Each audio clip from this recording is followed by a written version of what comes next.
मार्गदर्शक मंडल में भी थे। बहुत सारी चीजें उस वक्त हुई। एक पीसफुल कार सेवा को लेकर के सरकार से बातचीत की जा रही थी, कोर्ट का ऑर्डर अवेटेड था, उसमें काफी देरी हो गई। क्या एक हताशा का माहौल उस वक्त हो गया था कि ना कार सेवा की इजाजत मिलेगी और ना कोई चीज आगे बढ़ पाएगी? नहीं, उस समय सारा था लेकिन जैसा आपने कहा कि जब मैं विश्व हिंदू परिषद के केंद्रीय मार्गदर्शक मंडल का सदस्य था और मेरी दिली तमन्ना थी कि शांतिपूर्ण ढंग से कोटि कोटि लोगों की जो भावनाएं हैं, जो आस्था है, जो विश्वास है, जो श्रद्धा है, वो पूर्ण हो। और मैंने एक प्रयास किया था। मुझे उस समय के आरएसएस के सर संघ चालक माननीय सुदर्शन जी और इस आंदोलन से जुड़े हुए अशोक सिंघल जी, अटल बिहारी वाजपेयी जी, लालकृष्ण आडवाणी जी, मुरली मनोहर जोशी जी, जिनमें से बहुत से अभी भी विद्यमान हैं, मैंने प्रयास किया था।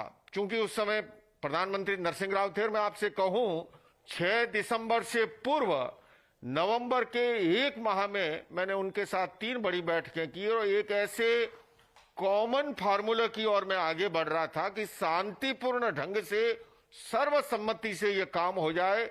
और मैं बिल्कुल निकट पहुंच गया था।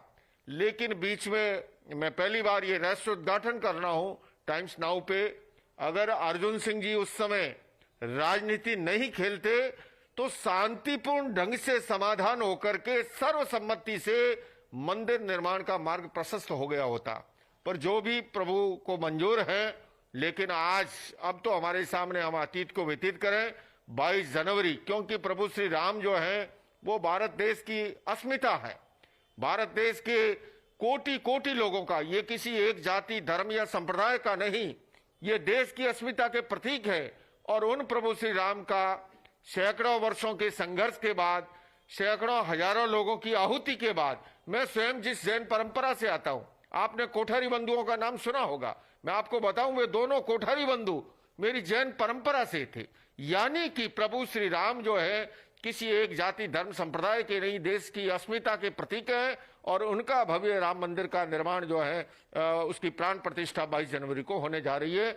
और मेरा सौभाग्य है कि मैं उसका निमंत्रण प्राप्त हुआ है और मैं उसको भाग लेने के लिए 18 जनवरी को ही मैं अयोध्या जी पहुंच रहा हूं।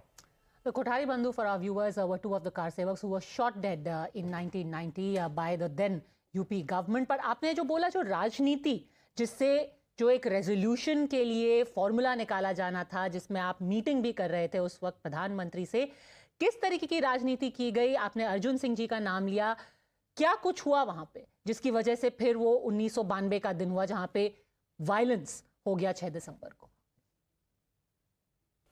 नहीं, अगर आपको याद हो उन दिनों के आप पन्ने पलटिएगा, अचानक एक दिन वो फैजाबाद चले गए और जो वार्ता हमारी चल रही थी, जो मूर्त रूप रहने वाली थी, वो मूर्त रूप नहीं ले पाई और उसके कारण से ये बाद में विवाद बढ़ा।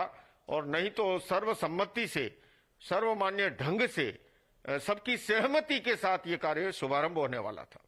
यानी कि बेसिकली जो 2.5 एकड़ जमीन अधिग्रहित थी उसके ऊपर पीसफुली कार सेवा होनी थी। आप कह रहे हैं कि फिर वो नहीं हुई। आप थोड़ा और इसको डिस्क्राइब करेंगे, क्या हुआ, क्या राजनीति कैसे हुई? उसके बाद तो जो हुआ आपके मेरे सामने है। मुझे आखिरी एक मीटिंग आज भी याद है, जब मैं पीवी नरसिंह राव जी से मिलने के लिए जाता हूं तो केवल वो बनियान और लुंगी के अंदर, दक्षिण भारत की एक वेशभूषा है, और सुबह सुबह 7:30 बजे से 8:35 पर 65 मिनट तक हम बैठे उस मुद्दे पर, क्योंकि मैं चाहता था कि शांतिपूर्ण ढंग से सर्वसम्मति से इसका हल निकल आए। और सबकी मैंने विश्वास भी जीत रखा था। लेकिन राजनीति एक ऐसा खेल है, उसके कारण से ये कार्य सिरे नहीं चढ़ पाया। लेकिन 22 जनवरी को अब होने जा रहा है। हम तो उसके लिए मैं चाहूंगा कि देश और दुनिया में कोटि कोटि लोगों की जो आस्था है, जो श्रद्धा है, जो विश्वास है, जो उत्साह है, हम आइए और अब हम देश को जो है राम राज्य की ओर लेकर के जाए। Very interesting how the negotiations were scuttled. मैं एक और